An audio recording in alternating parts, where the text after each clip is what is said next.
ನವಾಜ್ ನವಾಜ್ ಏನಪ್ಪ ಅಂಗಡಿಯಲ್ಲಿ ಯಾರು ಇಲ್ವೇ? ನವಾಜ್ ನವಾಜ್ ಯಾರು ಇಲ್ಲ.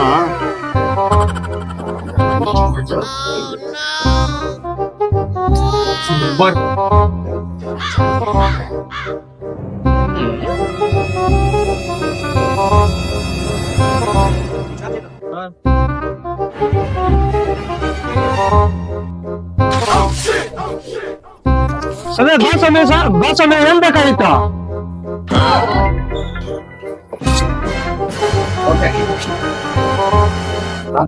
ಏನ್ ಬೇಕು? ಏನ್ ಅಂಗಡಿಯಲ್ಲಿ ಯಾರು ಇಲ್ವಾ ನವಾಜ್? ಅಲ್ಲ ಯಾರನ್ನ ಏನ್ ಎತ್ಕೊಂಡ್ರೆ ಯಾರು ಇಲ್ಲಿ ಗತಿ? ಯಾರನ್ನ ಕಳ್ತನ ಮಾಡ್ಕೊಂಡು ಹೊರಟ್ರೆ? ನಮ್ದೇನಿದೆ ಸರಿ ನೀವು ಯಾರು ನವಾಜ್ ಮೇಲೆ ಇರೋನು? ಅಲ್ಲಿದ್ದ ನೋಡ್ಸಮೆ ಅಲ್ಲೇ ಅಲ್ಲಿದ್ದ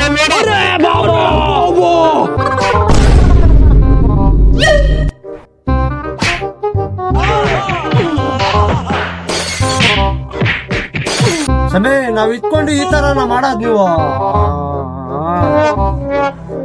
500 ರೂಪಾಯಿ ಕೊಡಿ ಪೆನಾಲ್ಟಿ, ಇಲ್ಲಾಂದ್ರೆ ಕಂಪ್ಲೇಂಟ್ ಕೊಡ್ತೀನಿ. ತಪ್ಪಾಯ್ತು ತಗಪ್ಪ.